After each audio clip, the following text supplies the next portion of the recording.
반갑습니다. 오늘 수업 시작하겠습니다. 지난 시간에 이 오늘 아침에 풋사과를 먹었다라는 문장을 여러분들이 형태소 차원에서 쪼개보고 이 쪼갠 형태소를 자립, 의존, 실질, 형식에 맞춰서 분류하는 연습을 혼자서 먼저 해보라고 이야기를 했는데 얼마나 많이 해봤을지 모르겠어요. 지금 수업 듣기 전에 여러분들이 혼자서 한번 연습을 해봤기를 바랍니다. 자, 선생님이랑 같이 확인을 한번 해보자고요. 자, 먼저 오늘 아침에 풋사과를 먹었다 라는 문장을 형태소 차원에서 쪼개보자고요. 자, 먼저 오늘 그리고 아침에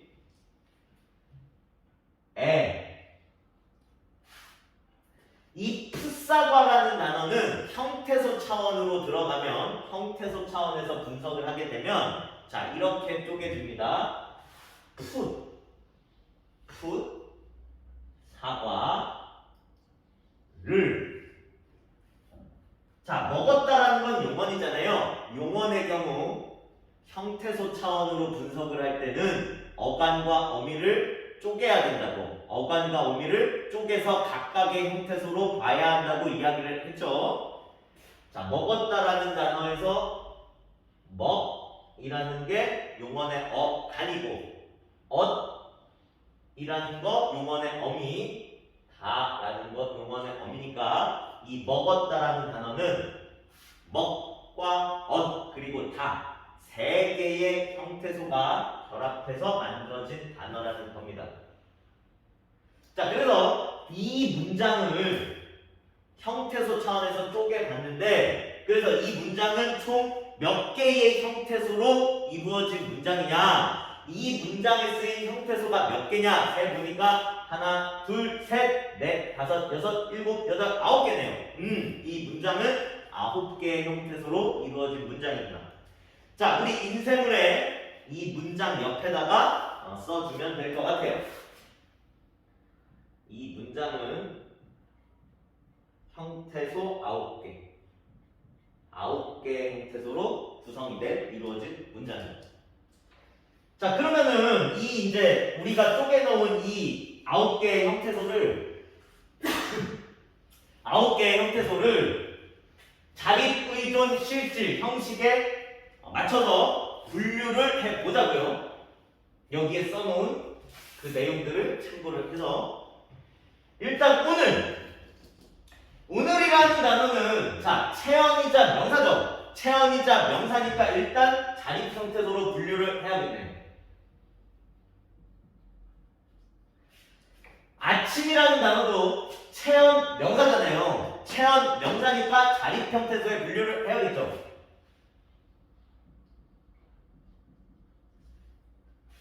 애라는 단어는 이 애라는 단어는 조사잖아요. 조사니까 의존 형태소에 분류를 해야겠네요. 자, 이 풋과 같은 형태소를 우리가 뒤이어서 공부할 접사라고 합니다. 접사. 자, 접사가 무엇인지는 뒤이어서 공부를 하도록 하고 일단 이 풋과 같은 애들을 접사라고 불러요. 접사니까 의존 형태소로 분류를 해야겠네요. 이 풋은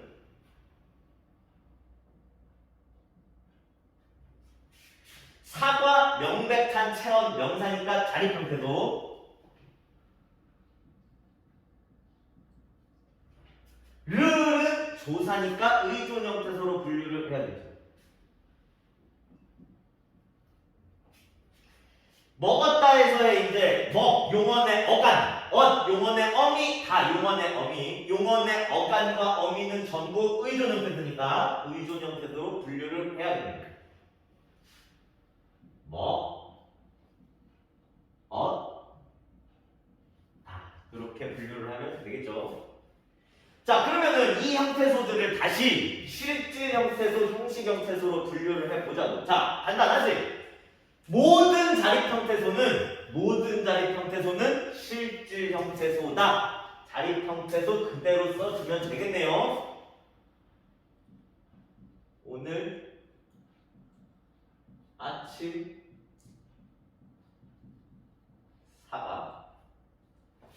거기에 용언의 어간에는 실질적인 의미가 있기 때문에 용언의 어간도 실질 형태소로 분류를 한다.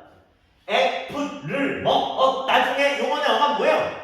용언의 어간 먹이잖아요. 먹. 이 먹에는 실질적인 의미가 있잖아요. 음식물을 섭취한다는 이 실질적인 의미가 먹에 들어가 있잖아요. 이를테면 뛰다라는 단어가 있을 때 이렇게 몸을 움직여서 달린다는 실질적인 의미가 뛰다라는 단어의 어느 부분에 들어가 있느냐는 거예요.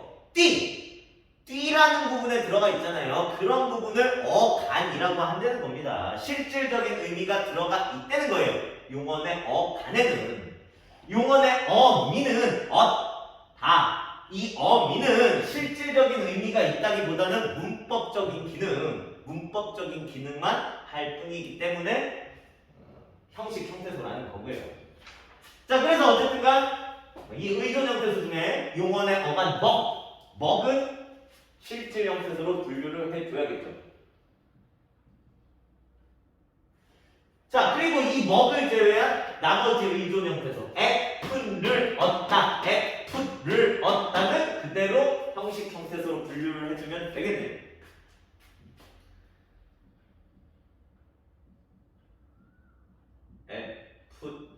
를 얻다. 자, 선생님이랑 같이 분류를 했는데 이 작업을 문장을 어절 차원에서 분석을 하고 단어 차원에서 분석을 하고 또 형태소 차원에서 이렇게 분석을 하는 그리고 분류까지 하는 이 작업을 여러분 스스로 선생님이 어떤 문장을 여러분들한테 주더라도 스스로 아주 원활하게 자유자재로 하실 수 있는 수준이 돼야 됩니다. 그 수준이 돼야 우리 학교 시험 그리고 수능 시험까지도 여러분들이 문제없이 잘 해결하실 수 있을 거예요. 이 작업을 여러분 스스로 잘 해야 된다는 걸 반복적으로 강조를 합니다. 어떤 문장을 주더라도 이 작업을 하실 수 있어야 되는 겁니다. 자, 그러면 일단 칠판 정리를 하고 내려가서 단어의 형성 우리 국어에서 단어라는 게 만들어지는 여러 가지 방법에 대해서 단어가 만들어지는 방법에 대해서 이어서 공부를 하도록 하자고요.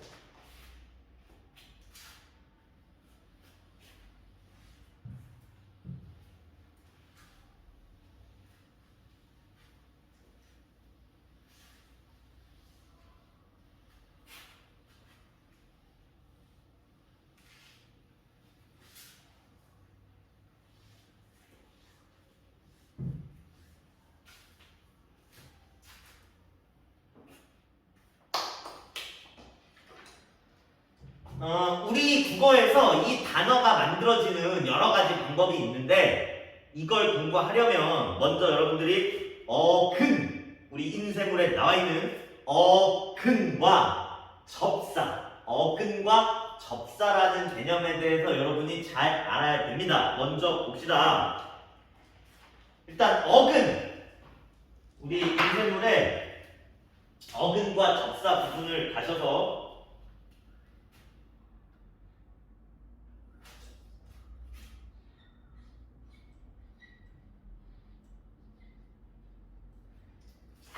이 어근이라는 단어의 동그라미를 좀 치세요.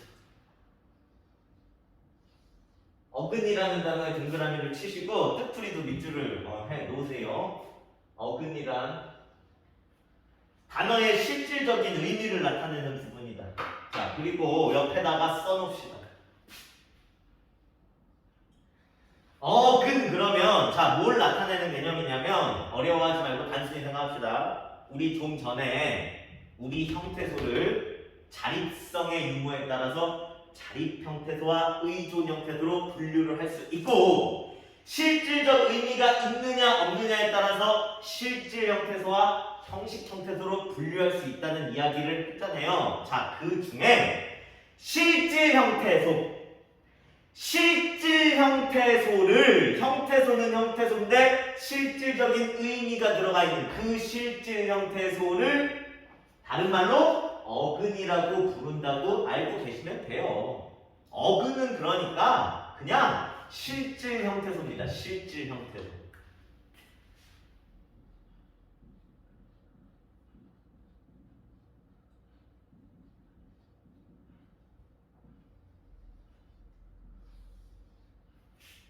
그러니까 단순히 실질 형태소라는 건 모든 체언과 수식어과 독립어 플러스 용언의 어간이었잖아요. 그죠? 체언, 수식어, 독립어, 용언의 어간이 실질 형태소였잖아요. 얘네들이 그냥 다 어근이라고 생각하시면 돼요. 체언, 수식어, 독립어, 용언의 어간이 곧 어근이다. 라고 생각하시면 된다는 겁니다. 아래로 가면 이제 접사라는 개념이 나오잖아요. 접사.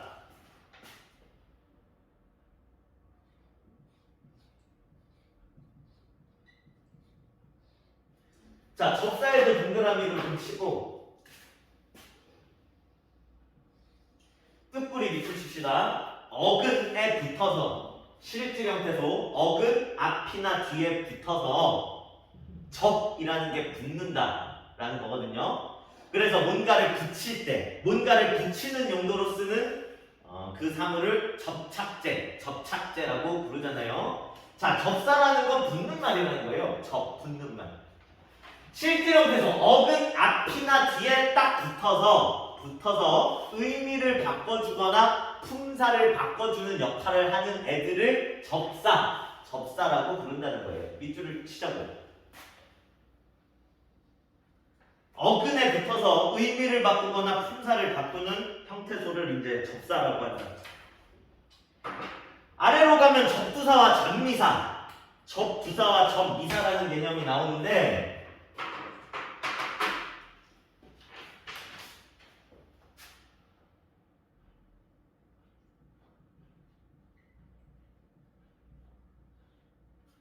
접두사는 이 두자가 머리를 의미하는 두자이기 때문에 실질 형태소 어근 앞부분에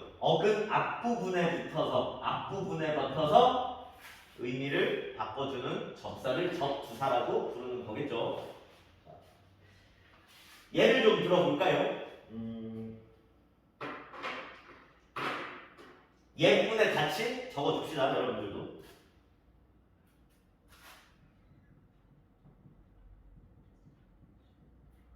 일단 단어들을 이 접두사가 붙어있는 단어들을 쭉 써놓고 그 다음에 설명을 하도록 할게요. 여러분도 같이 좀 적어주세요.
자, 이런 게 접사 중에서도 접두사라고 해요.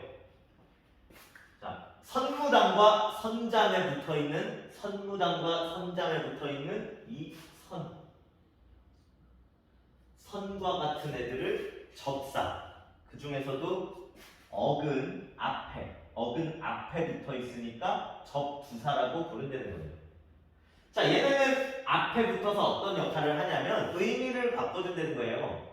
그냥 무당이 아니라 접사를 붙여서 선무당, 선무당이라고 하면 서툰, 아직 실력이 서툰 무당이라고 의미가 바뀐다는 거예요. 살짝. 그냥 잠이 아니라 앞에 접두사 선을 붙여서 선잠이라고 하면 충분치 못한이라는 의미가 추가가 되어서 충분하지 못한 잠, 충분치 못한 잠이라고 의미가 살짝 바뀐다는 거예요. 풋고추 풋사바에 붙어있는 풋, 이런 애들이 접사 중에서도 접두사라는 거예요. 어근 앞에 붙어서 이 풋이라는 접사는 어근 앞에 붙어서 덜리근이라는 의미를 추가를 해주는 그런 기능을 한다는 거예요. 날고기에 붙어있는 날이라는 접사는 가공하지 않은 고기라는 의미를 만들어주고요. 처녀와 총각에 붙어있는 이 숯이라는 접사는 아직 더럽혀지지 않은 깨끗한이라는 의미를 추가를 해준다는 겁니다.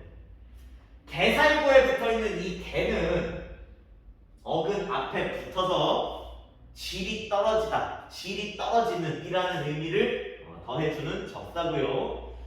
그냥 고생 그냥 망신이 아니라 접사 개를 붙여버리면, 그래서 개고생 개망신이 되면 정도가 심한 고생, 정도가 심한 망신이라는 그런 의미가 추가가 된다는 거예요. 이런 게 접사라는 거예요. 어근에 붙어서 의미를 조금씩 바꿔주잖아요. 그쵸? 그리고 특히 어근의 앞부분에 붙어있기 때문에 이런 접사들을 머리 부분에 붙는 접사다. 그래서 접두사라고 부른다는 겁니다. 자, 접미사 가볼까요?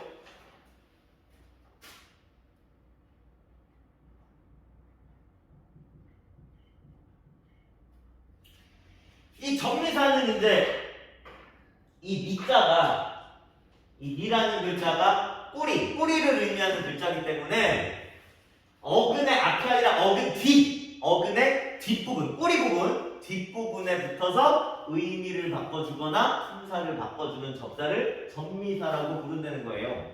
자, 마찬가지로 예를 좀 적어놓고, 단어를 몇 가지 적어놓고 같이 이야기를 하자고요.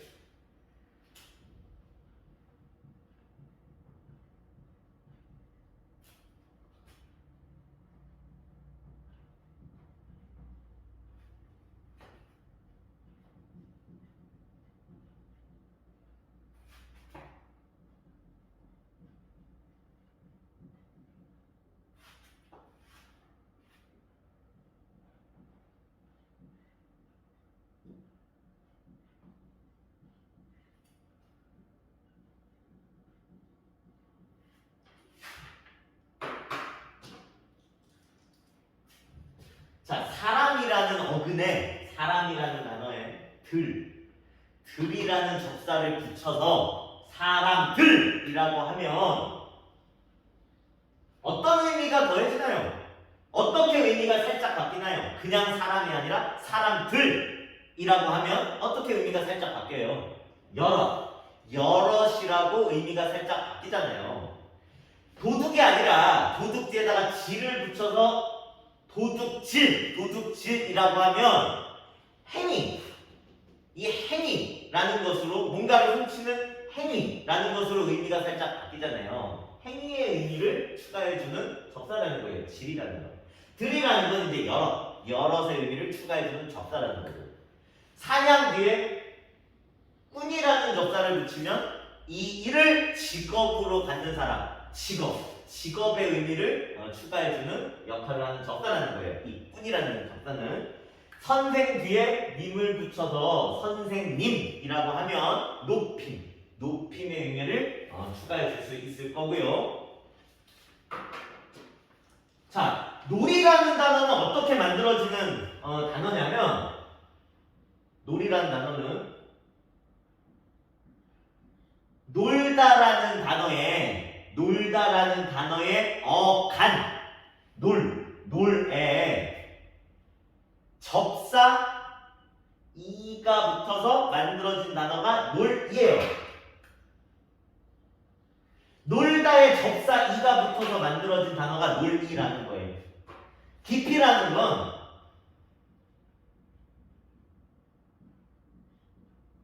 깊다라는 단어에 접사 이가 붙어서 만들어진 단어고요. 벌이라는 건 벌다라는 단어에 접사 이가 붙어서 만들어진 단어라는 거예요.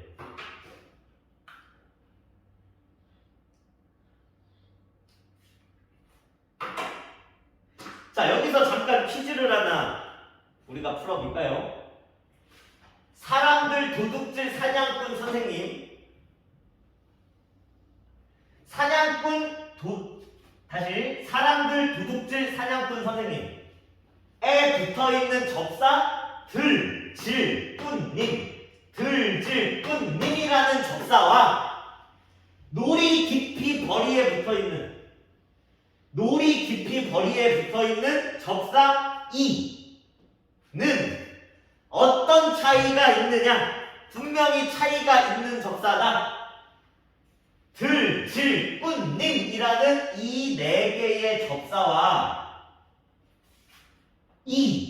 놀이 깊이 벌이에 붙어있는 이 이라는 접사는 분명히 큰 차이가 있는 접사인데 어떤 차이가 있느냐라고 여러분들이 한번 생각을 지금 해보세요. 그리고 대답을 한번 해보세요. 어떤 차이가 있나요? 잘 대답을 하는 친구들이 분명히 있을 거라고 생각을 합니다. 사람들 도둑질 사냥꾼 선생님에 붙어있는 들질꾼님은 뭘 바꾸는 접사다? 무엇을 바꾸는 접사다? 의미를 바꾸는 접사다.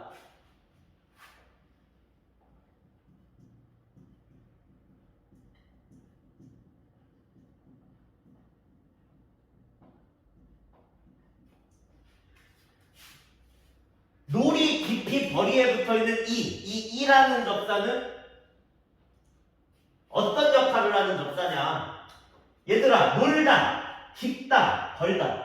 놀다, 깊다, 벌다는 품사가 용언이잖아요. 그죠? 놀다, 깊다, 벌다는 품사가 용언이죠. 근데 여기에 이라는 접미사를 붙여서 놀이, 깊이, 벌이라고 만들면 품사가 명사가 된다는 거예요. 체험 명사가 됐잖아요.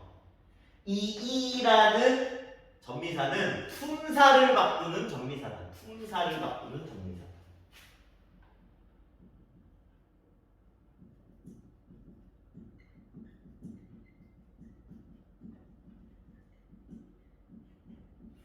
라는 이 차이를 여러분들이 잘 알아두시기를 바랍니다. 자, 그러면 이제 뒷장으로 넘어가서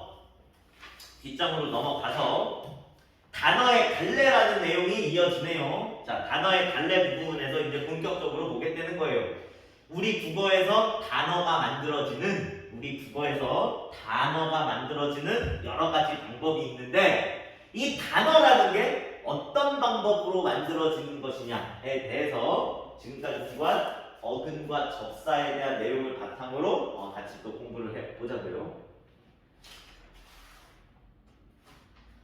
자, 제일 위에 뒷장 2페이지 제일 위에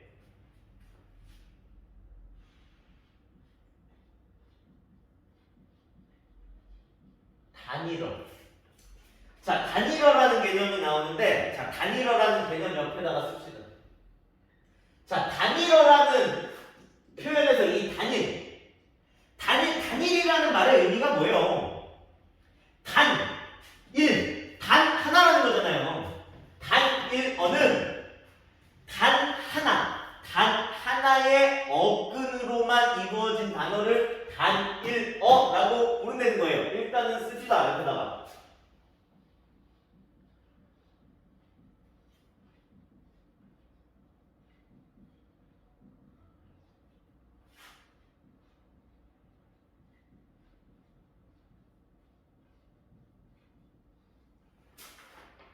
자, 단일어에서 이 단일이라는 표현의 의미 자체가 단 하나를 의미하는 표현이기 때문에 단일어는 어떻게 만들어진 단어를 단일어라고 부르는 것이냐? 하나의 실질 형태소, 단일, 하나의 실질 형태소, 하나의 어근이 곧 하나의 단어를 이룰 때, 하나의 실질 형태소, 하나의 어근이 곧 한 단어가 될 때 그 단어를 단일어라고 부른다는 거예요. 하나의 어근으로만 이루어진 단어. 자, 예를 좀 볼까요?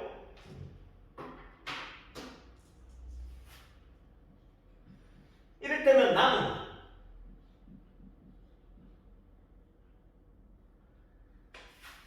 이 나무라는 단어 하나의 어근이 하나의 단어를 이루는 그런 대표적인 단일어라는 거예요.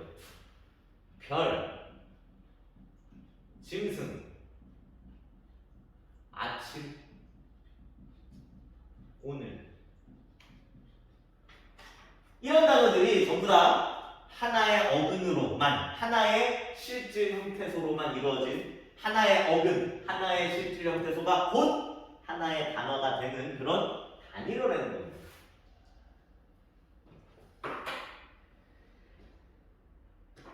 자, 단일어는 간단한데 내려가서 파생어라는 개념이 나오네요.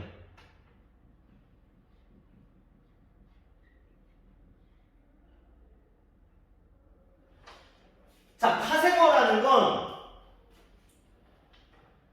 자, 어근에 접사가 붙어서 만들어진 단어. 어근 플러스 접사, 어근 플러스 접사의 형태로 만들어진 단어가 파생어라는 거예요. 어근 앞이나 뒤에 접사가 붙어서 만들어진 단어를 파생어라고 부른다. 어근 플러스 접사의 형태로 만들어진 단어가 파생어다.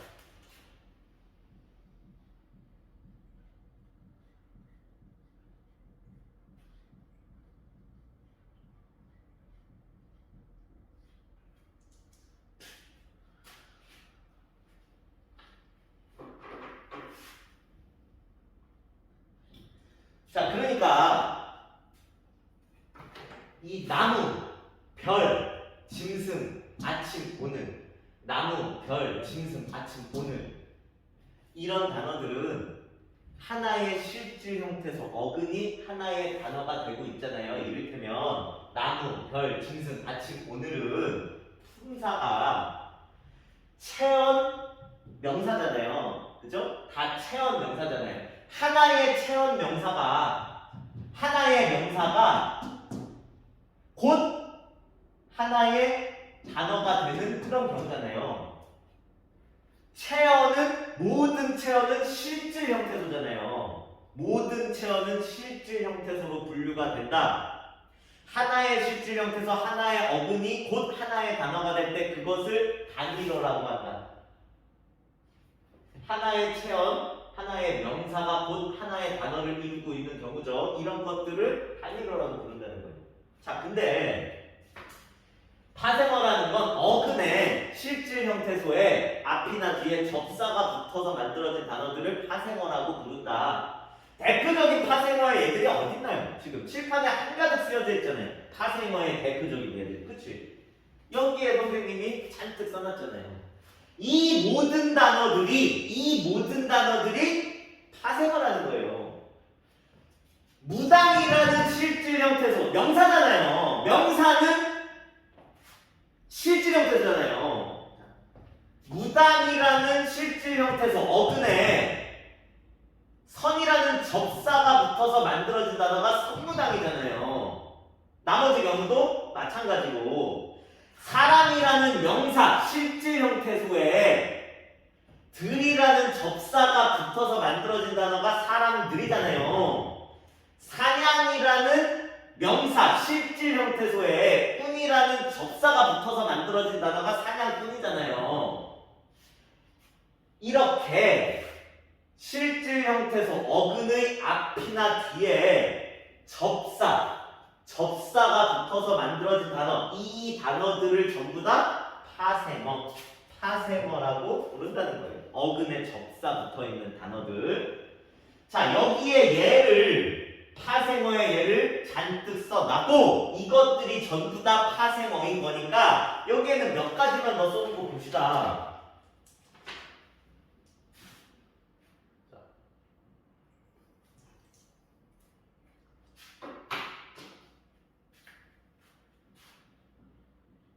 자, 길이라는 단어는 어떻게 만들어진 단어냐면요. 여러분이 한번 추론을 해보세요. 길이라는 단어 어떻게 만들어졌을까요?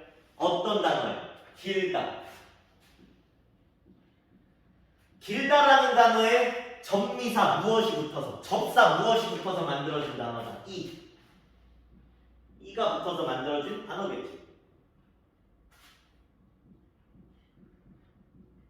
자, 마중이라는 단어는 어떻게 만들어진 단어냐면요. 맞다에 접미사 웅이 붙어서 만들어진 단어예요. 그래서 마중이 된 거예요. 무덤은 묻다에 접미사 엄이 붙어서 만들어진 단어고요.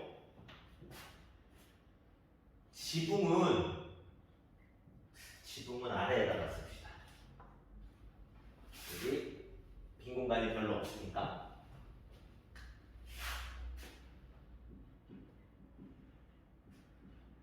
집에 접미사 웅이 붙어서 만들어진 단어예요.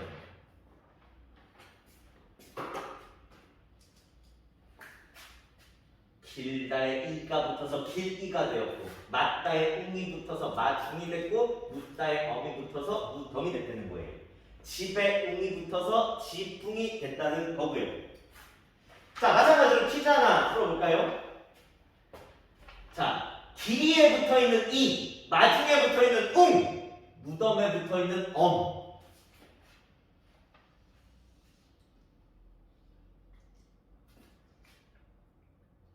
여기에 나와 있는 세 가지 봅니다. 이웅엄과 집에 붙어 있는 웅, 그래서 지붕이라는 단어를 만든 이 웅이라는 접미사의 차이. 이런 차이를 여러분들이 잘 판단을 내리실 수 있어야 돼요. 한번 생각을 해보세요. 길다에 붙어서 길이라는 말을 만든 이, 맞다에 붙어서 마중이라는 단어를 만든 묻다에 붙어서 무덤이라는 단어를 만든 이 세 개의 접미사와 집에 붙어서 지붕을 만든 접미사 이 웅이라는 접미사는 차이가 있다. 어떤 차이가 있느냐? 자, 그치? 길다, 맞다, 묻다. 길다, 맞다, 묻다. 이 세 개의 단어는 품사가 용언이잖아요. 용언인데 이 용언에 붙어서 이 세 개의 용언을 길이, 마중, 무덤, 길이, 마중, 무덤 체언 명사로 만들어주고 있잖아요. 자, 이웅엄은 이 위에 있는 이웅엄은 어떤 접미사다? 뭘 바꾸는 접미사다? 품사를 바꾸는 접미사다. 용언을 체언 명사로 품사를 바꿔주는 접미사다.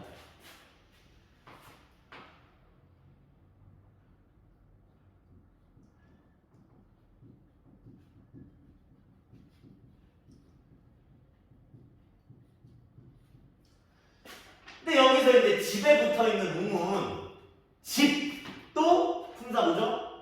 명사잖아요. 지붕도 명사잖아요. 품사를 바꾸는 것은 아니고 집이라는 단어에 붙어서 집이라는 실질 형태소 어근에 붙어서 집 위에 얹혀 있는 구조물이지 지붕이라는 건 집 위에 얹혀 있는 구조물이라고 의미를 바꾸고 있잖아요. 이 웅이라는 접미사는요. 자, 집에 붙어있는 그래서 지붕을 만든, 지붕이라는 말을 만든 접미사 웅은 의미를 바꾸는 겁니다.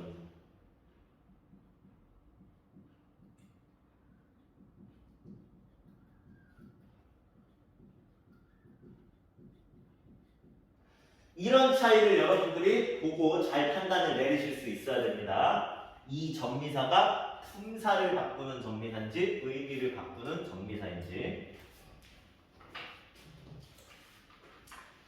자, 내려가서 합성어 보자. 합성어.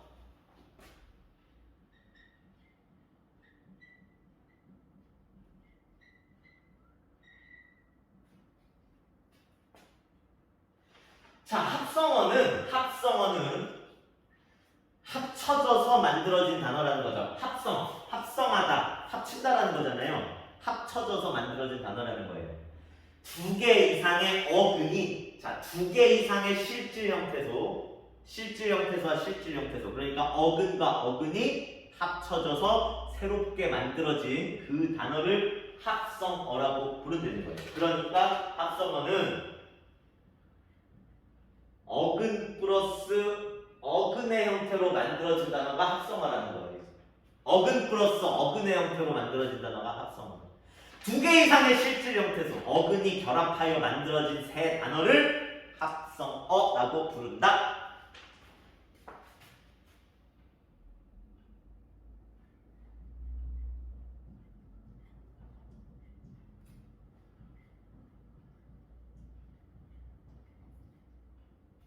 자, 예를 좀 들어봅시다.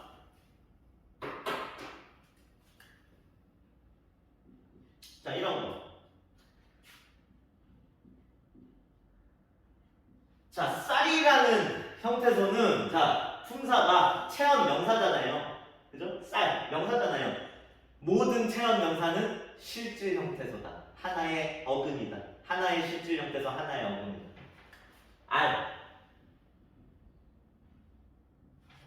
알이라는 단어도 명사잖아요. 명사는 실질 형태소고, 그래서 이 쌀이라는 실질 형태소와 알이라는 실질 형태소, 쌀과 알이라는 두 개의 어근이 결합을 하게 되면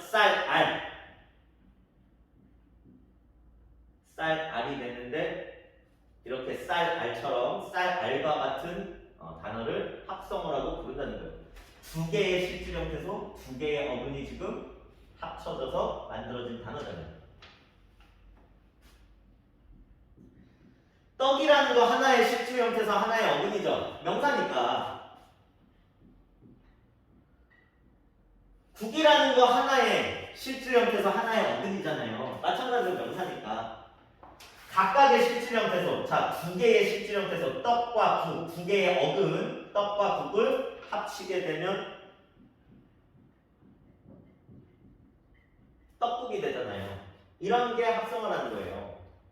두 개 이상의 실질 형태소, 어근을 합쳐서 만든 새로운 단어. 밤이라는 어근과 낮이라는 어근을 합치면 밤낮이 되지. 오다라는 단어와 가다라는 단어를 합치게 되면 오가다가 될 거고요. 오가다. 이런 게 합성어라는 겁니다. 두 개 이상의 실질 형태소, 어근을 결합하여 만든 단어, 합성어라는 거예요. 자, 이렇게 우리 국어에서는 단어를 만드는, 단어가 형성되는 세 가지 방법이 있는데, 단일어에서 단일이라는 건 단 하나라는 거예요. 단 하나의 실질 형태소, 단 하나의 어근이 하나의 단어를 이루는 경우, 하나의 단어가 되는 경우, 그것을 단일어라고 한다. 자, 어근의 앞이나 뒤에 접사가 붙어서 만들어진 단어를 파생어라고 한다. 자, 파생어에 여러 차례 여러분들이 보시기 바랍니다. 두 개 이상의 실질 형태소, 두 개 이상의 어근을 결합시켜서 합쳐서 새로운 단어를 만드는 경우, 쌀, 알, 떡과 국을 합쳐서 떡국, 밤낮, 오가다처럼 두 개 이상의 실질 형태소, 어근을 결합시켜서 새롭게 한 단어를 만든 경우, 그 단어를 합성어, 합쳐서 만든 단어라는 거예요. 합쳐서 만든 단어, 합성어라고 부른다. 라는 내용을, 자, 여러분들이 영상 반복적으로 보시고 복습을 신경 써서 해서 이 내용들에 대해서 여러분들이 잘 이해를 해주기를 바랍니다. 형태소에 대한 공부도 이제 마무리가 돼 가네요. 자, 우리 국어에서 단어가 만들어지는, 단어가 형성이 되는 세 가지 방법, 단일어, 파생어, 합성어에 대해서 살펴봤고, 그 아래에 선생님이 두 가지 정도의 내용을 더 적어놨는데, 이 두 가지 내용에 대해서 추가적으로 같이 공부를 하고 형태소에 대한 공부를 마무리를 지읍시다. 단일어, 파생어, 합성어의 세 가지 방법이 있다는 그 바로 아래 부분에 용언의 갈래 부분은 어감만으로 따진다 라는 부분이 있죠. 용언의 갈래 부분은 어감만으로 따진다 라고 적어 놓은 그 부분에다가 밑줄을 좀 쳐보세요. 용언의 갈래 부분은 어감만 가지고 따진다.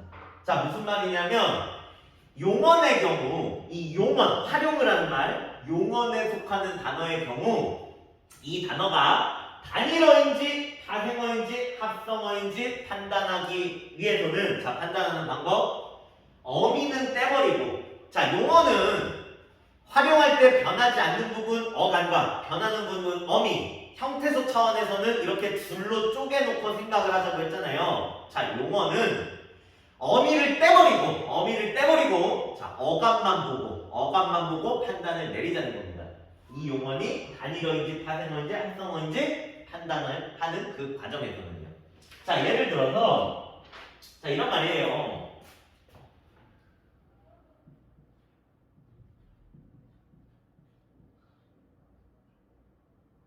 먹다라는 단어가 있는데, 이 먹다라는 단어가 용언이잖아요. 용언 동사죠. 먹다라는 단어가 단일어인지 파생어인지 합성어인지 판단을 내릴 때는 이 먹이라는 부분이 어간이고 다가 어미잖아요. 어미 다를 떼버리고 먹이라는 어간만 보고 따져보라는 겁니다. 판단을 내리라는 거예요.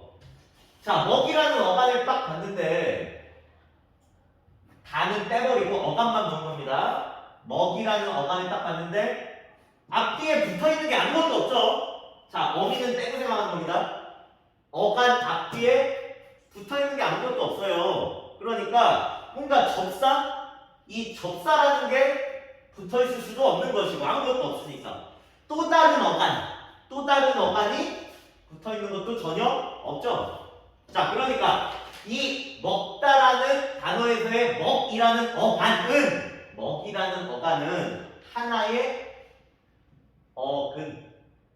하나의 어근으로 이루어진 어간이라는 겁니다. 자, 이럴 경우에 이걸 어간을 봤는데 접사도 붙어있지 않고 또 다른 어간이 붙어있지도 않은 하나의 어근이 곧 하나의 어간인 경우에 이런 단어를 단일어라고 판단을 내리면 된다는 거예요. 자, 근데 시퍼렇다. 자, 이번에는 시퍼렇다라는 단어에서 이 단어가 단일어인지 파생어인지 합성어인지 생각을 해보자고요. 자, 용언의 경우 갈래를 따질 때 단일어인지 파생어인지 합성어인지 따질 때 어미를 떼버리고 어간만 가지고 따진다. 자, 그러면 어디서부터 어디까지가 어간인지 알아야겠지.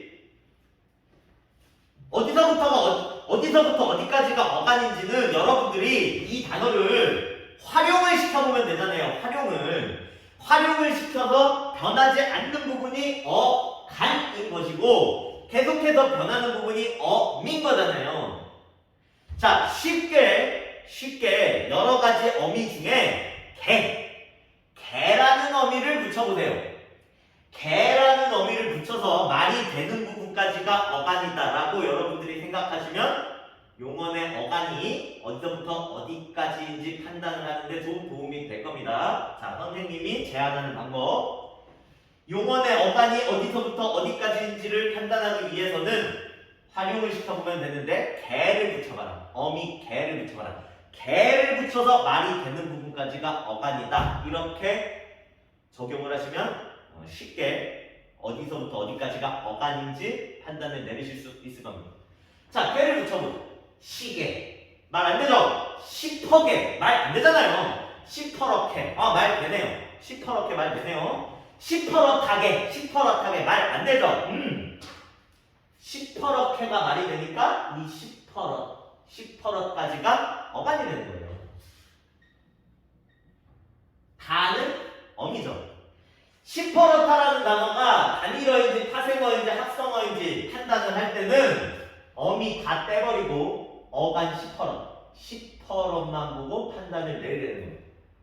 자, 시퍼럿이라는 이 어간을 가만히 살펴보니까 이 어간은 먹다에서의 먹과는 달리 퍼럿. 자, 퍼럿. 뭔가 파랗다라는 그 의미, 색깔에 대한 의미가 이 퍼럿에 들어가 있는 것이죠. 자, 퍼럿이라는 어근에 앞에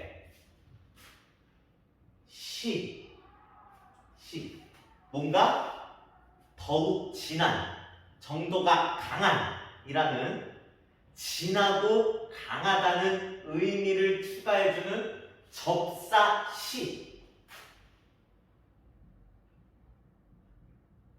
접사시가 붙어있는 것 같아요. 그치? 그래서 그냥 퍼렇다가 아니라 시퍼렇다. 그냥 뻘겋다가 아니라 시뻘겋다 라고 하면 그냥 퍼렇다가 아니라 시퍼렇다. 그냥 뻘겋다가 아니라 시뻘겋다라고 하면 뭔가 정도가 심하고 정도가 강하다는, 정도가 심하고 정도가 좀 더 강한 색이라는 그런 의미로 의미가 살짝 바뀌잖아요. 어근 앞이나 뒤에 붙어서 의미를 바꾸는 역할을 하는 형태도를 접사라고 부르자고 했잖아요. 시라는 접사가 지금 그런 역할을 하고 있네요. 자, 그래서 어간을 딱 봤는데, 시퍼럿이라는 어간을 봤는데, 이 어간은 어근에, 퍼럿이라는 어근의 앞에 시라는 접사가 붙어서 만들어지고 있는 어간이니까, 이런 경우에 이 단어를 파생어라고 보시면 된다는 겁니다.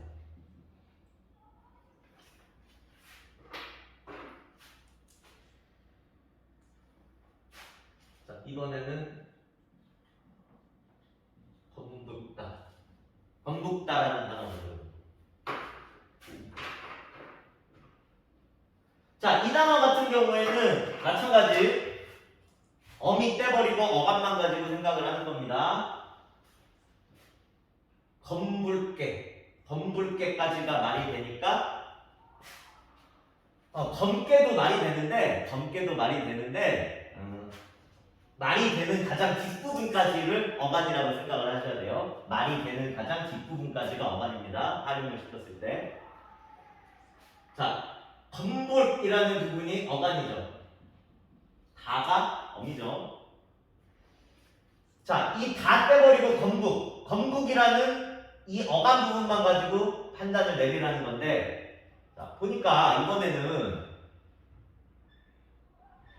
이 붉이라는 부분에도 실질적인 의미가 있잖아요. 빨갛다는.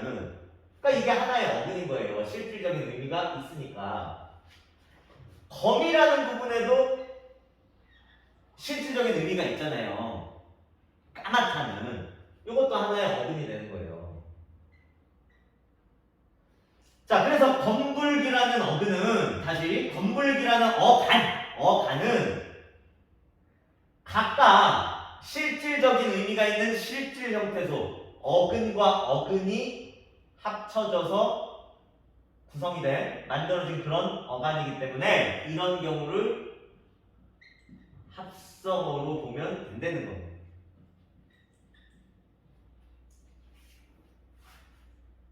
자, 용언의 달래 부분은 용언의 경우 이 단어가 단일어인지 파생어인지 합성어인지 판단을 내려야 할 때는 어미 떼버리고 어간만 가지고 판단을 내려라. 하나의 어근이 어간을 이루고 있으면 단일어, 어간을 봤는데 어근에 접사가 붙어있는 형태면 파생어, 어간을 봤는데 두 개 이상의 어근이 합쳐져서 만들어지고 있는 형태면 합성어로 보시면 된다는 거예요. 자, 이제 정말 하나의 내용만 남았네요. 자, 하나의 내용만 남았네요. 그 아래에 보면 이제 통사적 합성어, 비통사적 합성어라는 내용이 있는데 여기까지 보고 마무리를 하면 되겠습니다. 봅시다.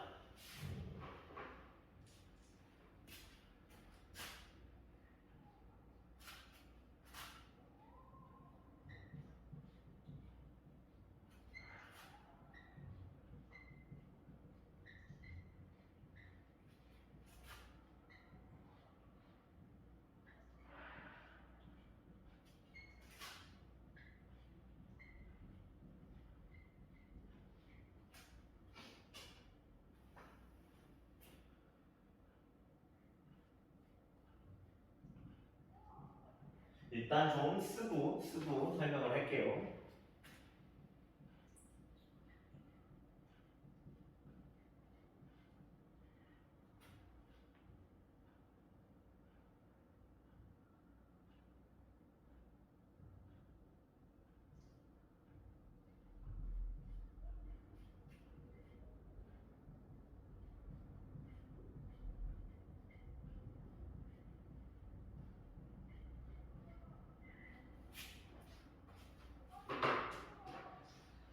자, 잘 봅시다. 이 통사적 합성어와 비통사적 합성어는 이것과 관련된 내용은 수능에 출제될 경우에 어려운 3점짜리로 출제될 가능성이 큰 내용이기 때문에 자, 그리고 역대 수능 국어 영역에서 가장 학생들이 어려워했던 가장 많은 친구들이 틀렸던 그 문제 중에 하나도 통사적 합성어와 비통사적 합성어 관련된 내용이었기 때문에 여러분들이 잘 듣고 이해를 좀 해주시면 아주 좋을 것 같아요.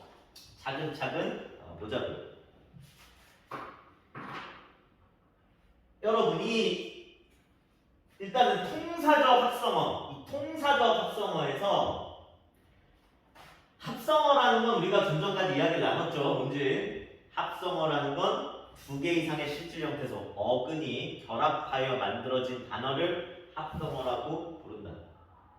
자, 그러면 통사적 합성어는 뭐냐? 합성어는 합성어인데 어떤 합성어를 통사적 합성어라고 부르는 거냐? 자, 일단 이 통사라는 어려운 말을 우리가 잘 아는 쉬운 말로 바꿔보자. 어떻게 바꾸면 되냐면 위에다가 문장. 자, 통사라는 단어 위에다가 문장이라고 써놔. 문장이라는 말로 바꿔놓고 생각해도 상관이 없어요. 자, 통사적 합성어를 그러니까 자, 동그라미를 치자. 통사적 합성어. 문장적인 합성어다. 통사적 합성어는 자, 통사를 문장으로 여러분이 잘 아는 표현 문장으로 바꿔놓고 생각하세요. 통사적 합성어는 문장적인 합성어라는 거다. 문장적인 합성어라는 거다. 자, 문장적이라는 건 무슨 말이냐면 문장적이라는 건 자연스럽다, 정상적이다 라는 뜻으로 이해를 하자고요. 문장적인 합성어는 정상적인, 자연스러운 합성어라는 거죠. 자, 무슨 말이냐면 부연 설명을 하면 자, 합성어라는 건 두 개의 실질 형태에서 어근이 결합하여 만들어진 단어잖아요. 그죠? 두 개의 어근이 결합을 하는데 그 결합하는 합쳐지는 방식이 굉장히 문장적인 합성어다. 굉장히 문장적이다. 굉장히 문장적이라는 건 굉장히 자연스럽고 정상적이다.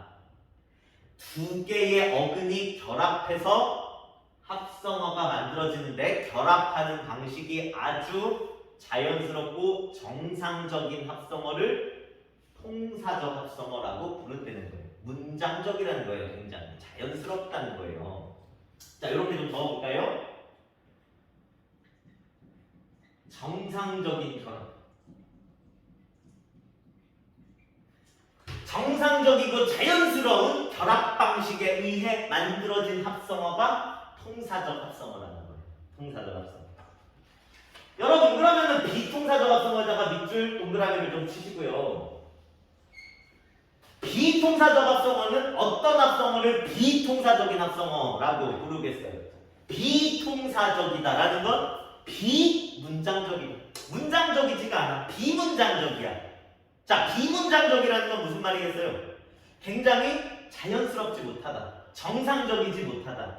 이런 의미겠죠. 자, 그러면 비통사적 합성어는 두 개의 어근이 결합을 해서 새로운 단어가 만들어지는데 두 개의 어근이 결합하는 방식이 매우 비문장적이다. 비문장적이다. 매우 자연스럽지 못하고 정상적이지 않다. 비정상적이다. 자, 두 개의 어근이 비정상적인 방법으로 결합을 해서 만들어진 합성어를 그래서 굉장히 부자연스러운 합성어를 비통사적 합성어라고 부른다는 거예요. 비문장적이라는 거예요. 굉장히 부자연스럽고 비정상적인 겁니다. 여기다가 이렇게 씁시다.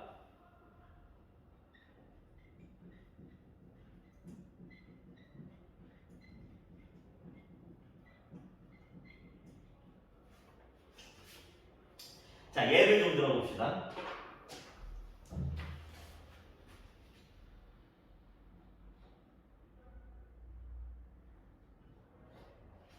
자, 예를 들어서 여러분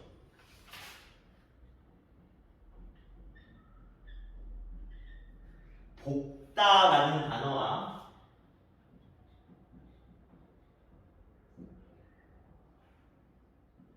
밥이라는 단어. 자, 볶다라는 단어와 밥이라는 단어를 합쳐서 새로운 단어를 만든다고 생각을 해보자고요. 합성어를 만든다고 생각을 해보자고요. 이거 어떻게 합치는 게 자연스러운가요? 그래서 우리는 이 볶다와 밥을 합쳐서 뭐라고 부르나요? 한번 대답을 해주시겠어요? 볶음밥이라고 이야기를 하죠.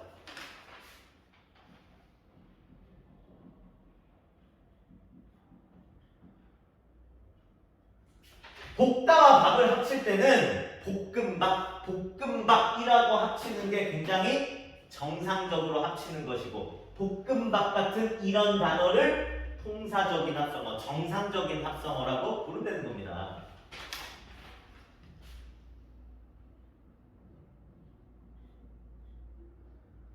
자, 크다와 집. 크다라는 단어와 집이라는 단어를 합쳐서 새로운 단어, 합성어를 만들 때 어떻게 합치는 게 정상적으로 합치는 거냐면 자, 이걸 우리가 어떻게 합쳐서 뭐라고 부르나요? 큰 집. 큰 집이라고 우리가 합쳐서 이런 큰 집이라는 형태로 단어를 쓰잖아요. 이렇게 합치는 게 크다와 집을 합칠 때는 큰 집이라고 합치는 게 정상적인 합치는 그런 결합 방식이라는 겁니다. 그리고 이렇게 정상적인 결합 방식으로 만들어진 합성어를 정상적인 합성어, 통사적 합성어라고 부른다는 거예요. 자, 한 가지만 넣어볼까요? 어리다라는 단어와 사람을 가리키는 이를 합치게 되면 이거 우리가 어떻게 합쳐서 쓰나요? 어떻게 합치는 게 자연스러운 건가요? 자, 요거를 아래에다가 쓸까?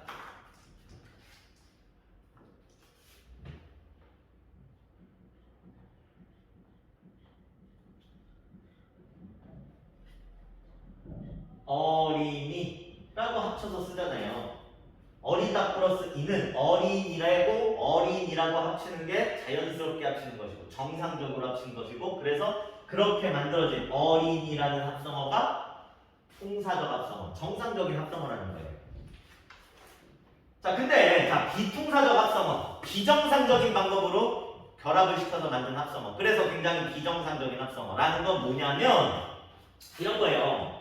얘들아, 볶다 플러스 밥은 볶음밥이면, 그지? 볶다 플러스 밥이 볶음밥이면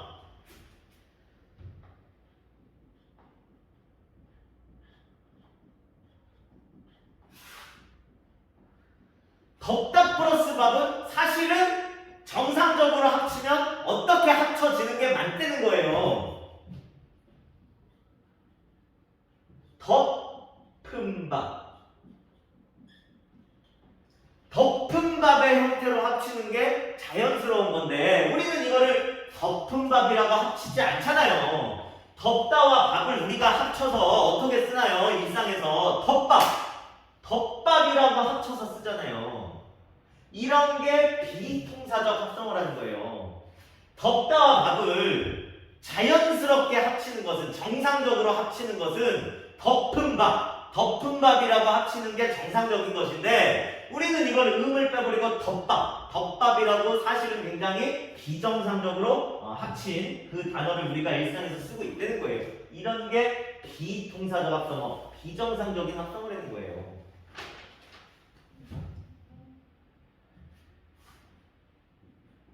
자, 먹다와 재료를 의미하는 거리.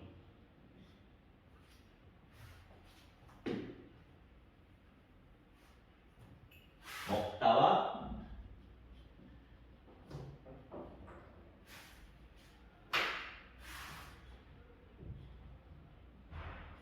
재료를 의미하는 거리. 자, 선생님도 2시간치 수업을 지금 하루에 한 번에 다 촬영을 하려니까 힘이 좀 빠져서 실수를 좀 많이 하게 되네요. 이해를 해주기 바랍니다. 자, 먹다와 재료를 의미하는 거리라는 단어를 합쳐서 세 단어를 만들 때, 자, 정상적인 방법으로 이 두 단어를 결합시킨다면 합성어의 형태가, 새로 만들어진 단어의 형태가 어떻게 되는 게 맞는 거냐면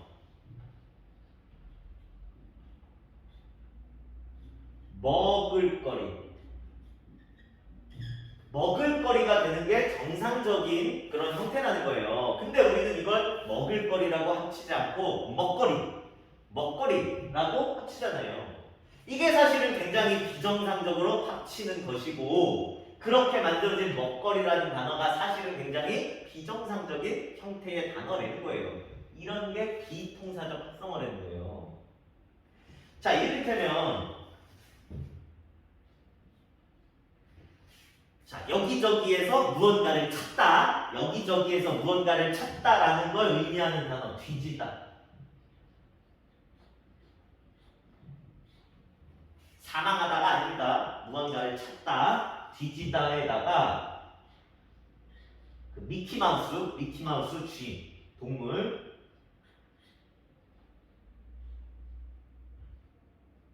쥐를 합치게 되면, 정상적으로 합치게 되면 어떻게 합쳐야 되는 게 정상적으로 합치는 건가요? 뒤지는 쥐. 뒤지는 쥐라고 합치는 게 정상적인 거라는 거예요. 정상적이라는 거예요. 달리다에다가 차를 합칠 때 어떻게 합치는 게 정상적이라는 거냐면, 달리는 차라고 합치는 게 정상적이라는 거예요. 근데 자, 이게 뒤지다 플러스 쥐를 뒤지는 쥐라고 만들고, 달리다 플러스 차를 달리는 차라고 만드는 게 통사적이라는 거예요. 문장적이라는 거예요. 정상적이라는 거예요. 자, 근데 비통사적 합성어라는 거, 그래서 비정상적으로 두 개의 단어를 합친다라는 건 뒤지다 플러스 쥐를 뒤지는 쥐가 아니라, 자, 뒤지다 플러스 쥐를 뒤지쥐라고 합치고, 달리다 플러스 차를 달리는 차가 아니라 달리차라고 합치는 것. 이게 비통사적으로 합치는 거고 비문장적으로 합치는 거. 그래서 그렇게 만들어진 뒤지지 달리차를 비통사적인 합성어, 비정상적인 합성어라고 부른다는 거예요. 자, 그래서 사실 덮밥, 먹거리 이런 단어는, 덮밥이나 먹거리 같은 단어는 사실 뒤지지, 달리차처럼 사실은 굉장히 어색한 형태인 것인데 비정상적인 방법으로 결합이 됐기 때문에 어색할 수밖에 없겠죠. 그렇게 결합된 형태 자체도 굉장히 어색한 형태인데 부자연스러운 형태인데 덮밥 먹거리라는 이 부자연스러운 형태를 우리가 오랜 시간 사용을 하다 보니까 지금은 오히려 덮은 것보다 덮밥을 더 우리가 자연스럽게 느끼게 되는 그런 상황이 됐다는 겁니다. 자, 그래서 사람들이 이 부자연스러운 형태를 오히려 지금은 오랜 시간 이 형태를 쓰다 보니까 오히려 지금은 더 자연스러운 것으로 받아들이고 있기 때문에 이 부자연스러운 형태가 표준어가 됐다는 거예요. 그런 단어들을 비통사적 합성어라고 부른다는 겁니다. 참고로 이 뒤지지로부터 온 거예요. 두더지라는 단어가요. 뒤지지가 형태가 살짝 바뀌어서 두더지가 된 거예요. 그러니까 두더지라는 단어도 사실은 비통사적인 방법으로 만들어진 뒤지다에 쥐가 붙어서 근데 이건 뒤지는 쥐가 아니라 뒤지쥐라고 합쳐버린 비통사적 합성어라는 겁니다. 참고적으로 이것과 관련된 문제가 수능에 출제가 되었는데 상당히 학생들이 어려워했던 그런 문제라 기억이 나네요. 자, 여러분 여기까지 하면 우리가 국어 문법을 공부하는 데 있어서 넘어야 하는 이 세 번째 산도 우리가 잘 넘어왔습니다. 앞서 몇 번 강조를 했지만 이 형태소에 대한 내용도 국어 문법을 계속 공부해 나가는 과정에 있어서 여러분이 꼭 잘 알아야 하는 중요한 내용이기 때문에 여러분들이 이 수업 영상 반복적으로 시청하면서 꼭 완벽하게 이해를 해주기를 바라고요. 자, 한 가지만 부연 설명을 좀 더 할게요. 이 통사적 합성어와 비통사적 합성어 관련된 내용은 사실 그런 방법이라는 게 정리가 된 게 있어요. 무슨 말이냐면 통사적 합성어를 만드는 방법과 비통사적 합성어를 만드는 방법이라는 것이 정리된 게 있다는 거예요. 예를 들어서